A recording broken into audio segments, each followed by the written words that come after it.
Welcome back to our podcast where we dig deep into the lives, brains, and hopefully not too dark secrets of Pronto Marketing's finest.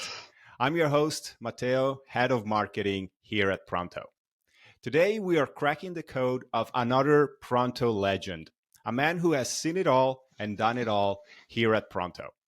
We have the pleasure of chatting with the one and only Pierre, our marketing operations manager. Now, I bet some of you who know Pierre are thinking, that Pierre? The one who started back in 2014? Yes, indeed. Pierre has been orchestrating our marketing since the days when Gangnam Style was still a thing and we thought Google Glass was the future. Pierre is the embodiment of marketing evolution. Stay tuned for a journey through his 9-year marathon in the land of Pronto Marketing. It's time for the 5 questions with Pierre. Hi, Pierre. Welcome to the podcast. Hey, hi Matteo. Hi everyone. Great to be here on the podcast and share my Pronto knowledge. Yeah, like you said, I've been a Pronto for over 10 years. I feel a bit like a dinosaur, in the world of digital marketing. Things move so fast and there's always change going on, but it's been an exciting journey so far and, try to keep up with all those new marketing technologies and how they help demand generation and how we kind of make it all happen here at Pronto. Yeah, absolutely. And actually, this takes me right into our first question. And, the digital marketing space is nothing if not dynamic and ever changing. And it's clear that companies need to stay agile, continually updating and evolving their tools and platforms to keep pace. Remaining competitive and efficient hinges on the ability to recognize when something new is needed. So, from a high level perspective, how would you advise marketing operations team to identify the need for something new, whether it be a new MarTech platform, a software solution, or a marketing tool? And what would be your recommended steps to initiate this process? Yeah, great question. And like you mentioned, being agile is super important in digital marketing where things go so fast. And I think this is where it's really tricky not to have too much shiny object syndrome. This can happen a lot, and so it's all about finding the right balance between is there a really critical change that needs to happen, and so trying to really understand what is the driving force behind the change. Is this a recurring problem that you and your team are facing? Is it your sales team? Is it yourself when you're trying to launch campaigns, or is it when you're trying to measure the performance of your marketing campaign? Do you have the right data? Are you starting to hit a wall? And so if this problem is just happening over and over again every time you have a marketing campaign, that's likely a sign that you may be ready for change and invest in a new marketing app or a new sales app or two apps that work better together. So I think really nailing down what is the problem, and I think the best way to do that is really to write it down. This is a classic tip, but ideas really take form when you write things down. It helps you clarify what the problem is. Um, and by doing that, you're essentially doing the same as writing a requirements document. So it's really your foundation for what are the things that matter the most in your marketing campaign or your marketing execution that you're really missing right now. And so as you write those things down, you're sort of making a requirements document that you'll be able to leverage later when you're really kind of going deeper into evaluating different tools that you may want to consider, as well as communicating this with your other team members. So really understanding the problem and writing it down would be the starting place, I would say. Yeah, that's insightful. And it seems that having a pulse on both internal needs and market trends is also key. Um, can you give us maybe an example, or if you have an example of a time when you recognized a need for something new in our company? Yeah, just recently, actually, and this goes back to what I was saying. We were hitting a little bit of a wall in terms of our marketing campaign performance reporting. We felt that we weren't able to capture the right data. And that was one sort of problem that we were facing. And then we were also having some challenges with building more complex marketing automation campaigns. We had looked into simplifying our sales and marketing stack, and using just one platform to do as much as possible. And eventually we realized, okay, there was some really good stuff in having just one platform, but it was also limiting our ability to do more complex automations. And I think this is where you have to understand that some tools will be better at certain aspects of marketing. So one tool may be really good at newsletters, for example, which is a fairly simple and straightforward type of email marketing. Hmm. But that doesn't mean that because you're good at sending out an email newsletter that you'll be really good at email marketing automation, which is a more complex type of email marketing, which requires more segmentation, more events-based triggers, and also because we use so many different tools and apps today, you also want your email marketing automation platform to not just integrate well with one or two tools, but try to integrate well with multiple tools, because multiple tools may be the triggering event of that Hmm. campaign. So, for example, if you're using a tool like Calendly for scheduling calls with your salesperson or yourself, you may want to make sure that your email marketing automation platform works really well with Calendly. So trying to understand again, what are those must-have features? Are you missing out on those must-have features? And then are you able to integrate those different apps, marketing apps that you're using, and making it all work? Yeah.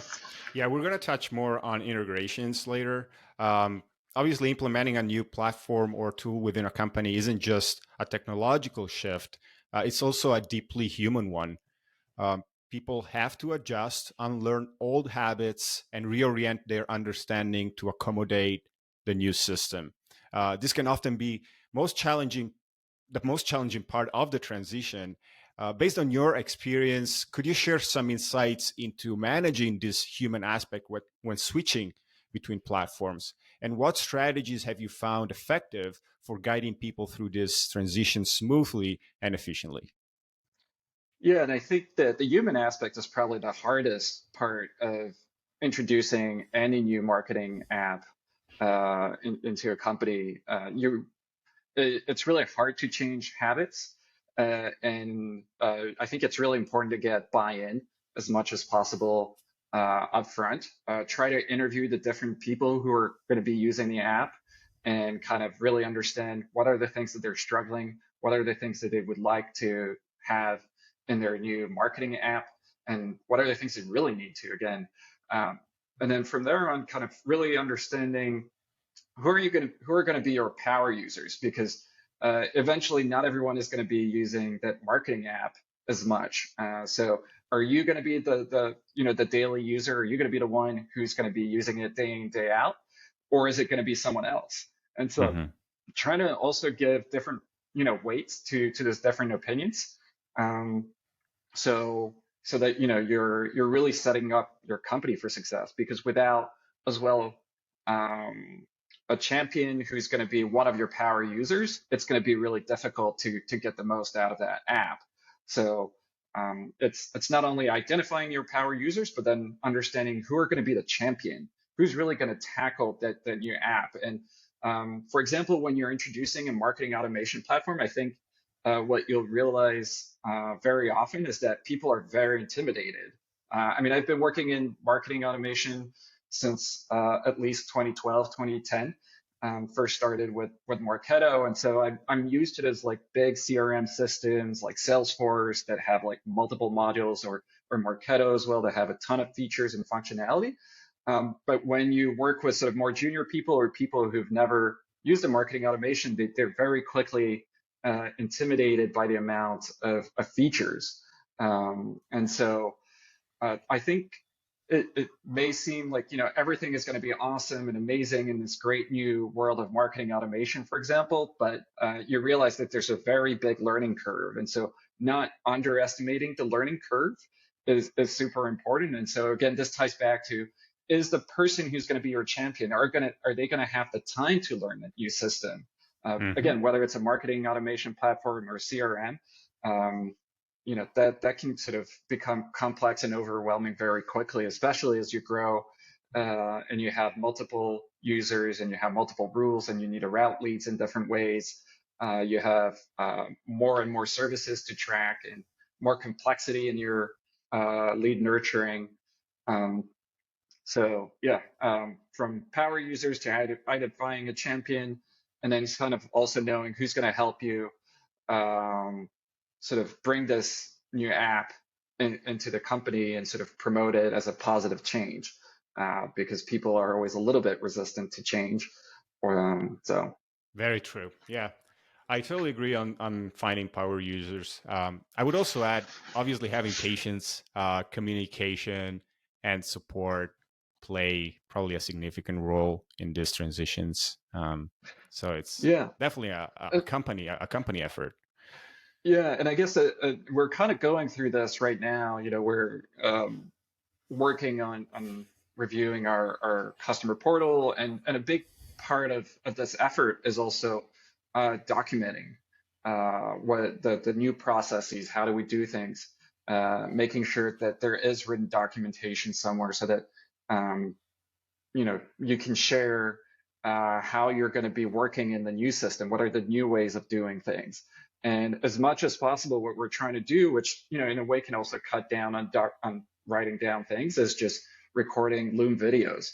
It takes a little bit of time to get used to it, but once you kind of get it going, you're not talking about a professional video that you're going to be promoting on YouTube or whatnot. So um, just keep it simple, and that makes it very easy for other people to know how to do things, and it will save you a ton of time on meetings as well, and really help enable new users to be confident on, how do I do this? Oh, and I can stop the video at the exact step on how did he do that again. And so I think um, in a way, a Loom video, I'd say, is almost even more powerful than having a training meeting, because you go into a training meeting, you may get distracted, or the meeting may not record things exactly um, at the Uh, right time, at the in the right way. And so I think that Loom video can be really powerful.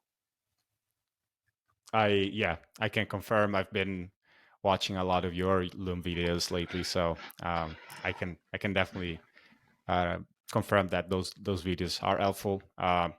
They save a ton of time as well for the non-power users, uh, so that they don't have to go through the entire documentation of a new tool. But just having all that information distilled into a simple 2, 3, 4 minute video is certainly helpful. So once a new tool or platform is identified, the journey doesn't end there. In fact, another critical decision must be made, and that's the one of selecting the right vendor. I know this process can be complex, and it's more than just comparing price tags. Different techniques like peer consultation can be leveraged during this process. Could you delve into your own experience and insights on how to make the best choice when selecting a vendor? Yeah, and so to kind of go back a little bit to what we were saying earlier is with that initial requirements document, I think this is a good way to, probably start a spreadsheet, go from the Google Doc to the spreadsheet and try to list down your must-have features, and then do a little bit sort of a simple table of comparing the top 3, 5 vendors you're already considering, and kind of really sort of matching up those must-have features with the different vendors. So I think kind of trying to do this in a sort of a sort of neutral way, because we're all going to have a bias and be influenced in different ways by different marketing. So I think that's one way to kind of get things rolling, and try to sort of take opinions a little bit away and be a bit more sort of quote unquote data driven. Um, So that would be one approach. Obviously, taking the time, and once you've done this and you've tried to narrow it down, are you down to three or five? I think five is still quite a few. Um, but then getting into demos as well of the actual tools. Most marketing apps have a free demo. So kind of logging into that demo, getting a quick sense, is it user friendly? Do you get it quickly? Does it take a lot of time? To understand what the app works. Does the app do a good job at onboarding you? Do they activate you, very quickly? Is another recommendation. And I think maybe the third recommendation is spending time to read reviews online. I think a very good place to do that is G2, G2.com. Most marketing, sales apps, business apps are on there, and there are a ton of recent reviews by different people. They let you segment reviews by size of businesses. So, is it a small or a big business reviewing this? You can kind of see the job titles often, or the industries. So try to consider as well, those reviews, and not to say that you've got to rely entirely on the reviews, but I think it can give you a sense of what's working really well for certain businesses of certain in certain industries, and what is not. And again, then matching that up to your must-have features list. So that's another thing I've been doing quite a bit lately, is going there in those reviews. Obviously, I'm still trying to make my own opinion, and I think I tend to look at really, like, what are the 5-star ratings, but also look at the really, negative ratings, knowing that, this is not the end all be all, but it can also tell you, okay, well, I really wanted this feature, but this feature really fell flat. So. Yeah, no, that makes sense. I think having this matrices or scorecards, and then try to plug in all the features and data points that you consider valuable during this evaluation process is important. Another thing that I wanted to ask you related to is vendor selection, and particularly when it comes to SaaS tools, prices can get pretty crazy at times, depending on how critical the app that you're looking at is for a business. How do you maintain a balance between cost and quality while selecting a vendor, for example? Yeah, I mean, I think then it's all about knowing your numbers, right? What is the app going to help you accomplish? Is this app going to help you not only save time, but are you going to be able to generate more marketing leads, or and are those leads going to convert into more new business faster? And so trying to understand what is going to be that sort of ROI lift from investing into this new platform. I think the other thing, just like with a website, quite frankly, is when you're trying to make a business case for it, is you want to look at that ROI over multiple years. Just like a website, you don't want to be switching your website platform every year. You probably need to look at it as a 3 to 5 year investment. So I think that's a very important aspect, is, how fast are you going to be able to implement this app? And then, but also thinking, how long are you going to be using this app in the future? So that may depend on, how change are things quickly in your business. If your business is in sort of a level of uncertainty or a lot of changes very often, then, that may also impact your ROI and how fast you need to move.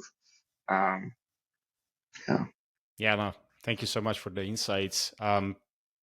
Switching gears a little bit and maybe going back on our conversation on what you touched on before about integrations.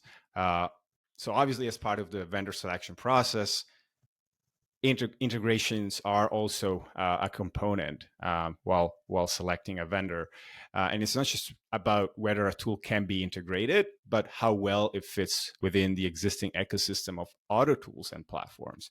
And we both understand that not all integrations are equal. Some are limited, while others offer more robust capabilities.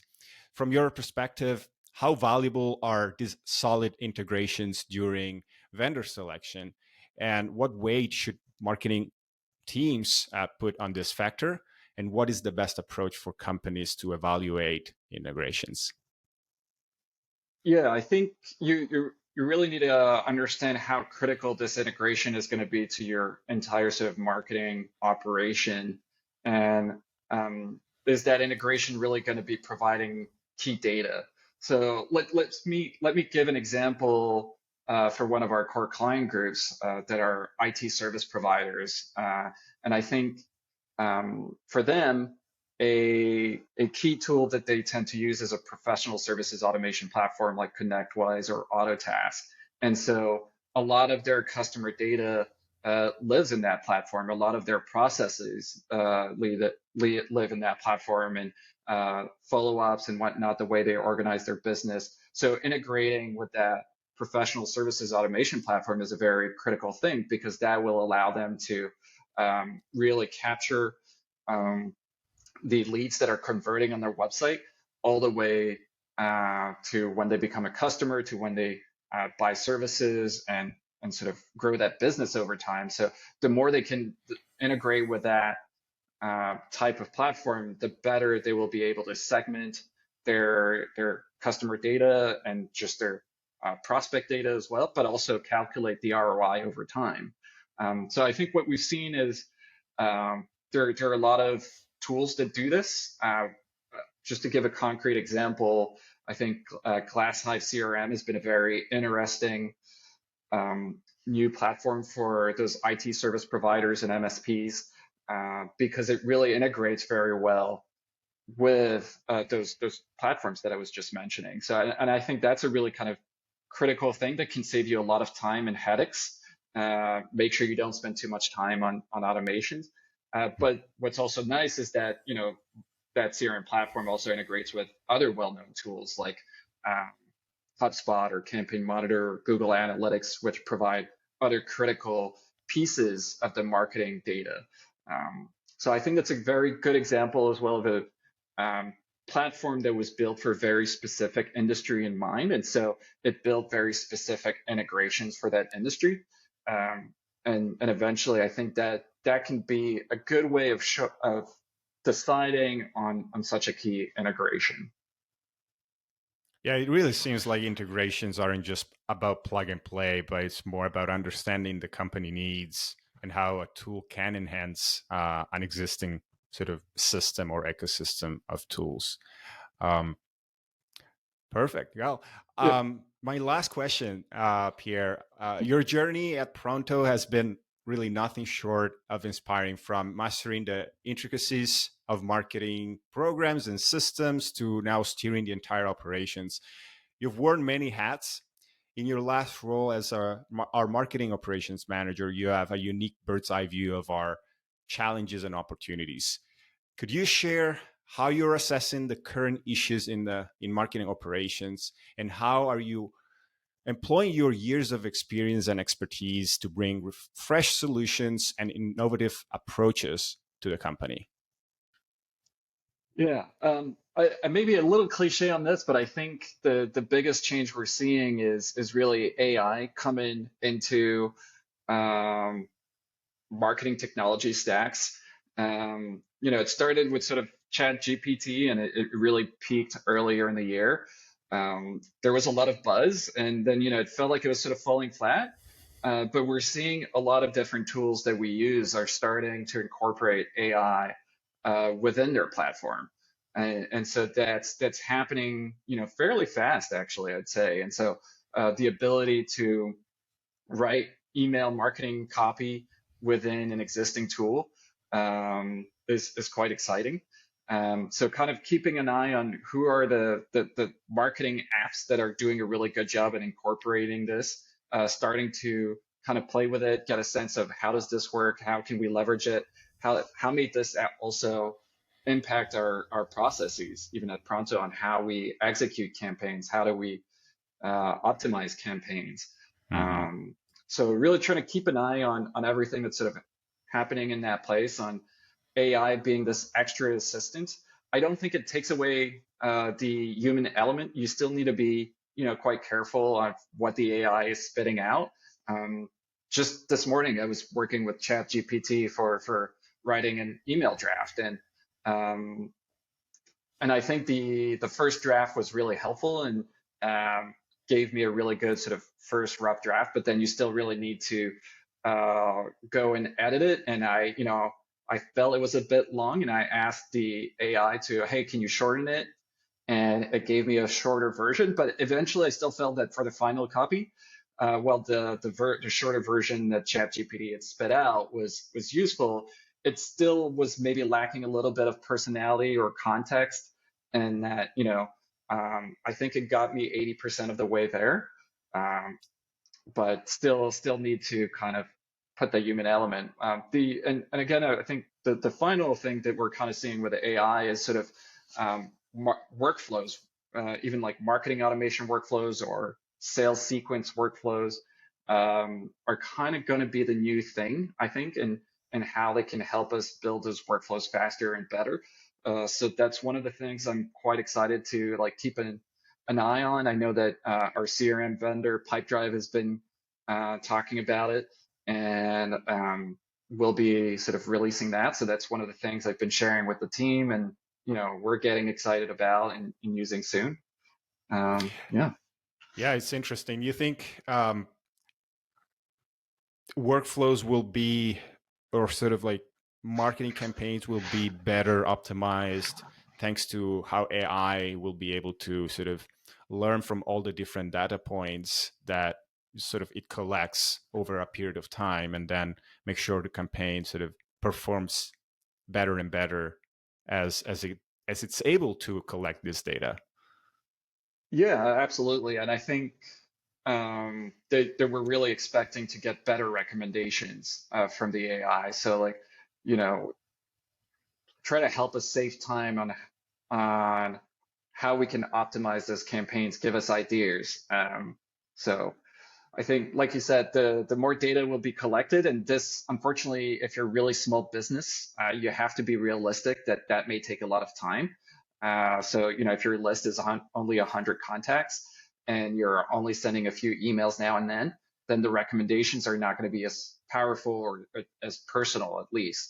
I think what we'll see is that maybe at first a lot of the recommendations will be fairly generic and everyone will get the same recommendations. So the only caveat I'll say is that it's also going to be a game of patience. If you have more data, if you have more traffic going to your websites, if you have more leads converting, and then you're doing more follow-ups, then eventually you'll get more interesting recommendations. So it'll be a matter of you can't entirely rely on the AI to give you all the answers. But if you do all the hard work of bringing in that traffic and getting those leads, eventually the AI will become more powerful. Absolutely. Well, thank you so much, Pierre. This was really inspiring. And ladies and gentlemen, as we close this enlightening chapter of 5 questions with Pierre, our marketing operations manager, I hope you've got your notepads brimming with insights. A big thank you to Pierre for sharing his journey and expertise with us. And until we meet again in our next episode, keep your marketing hats on, and remember, stay curious, keep learning, and we'll see you on the next one. Thanks for listening.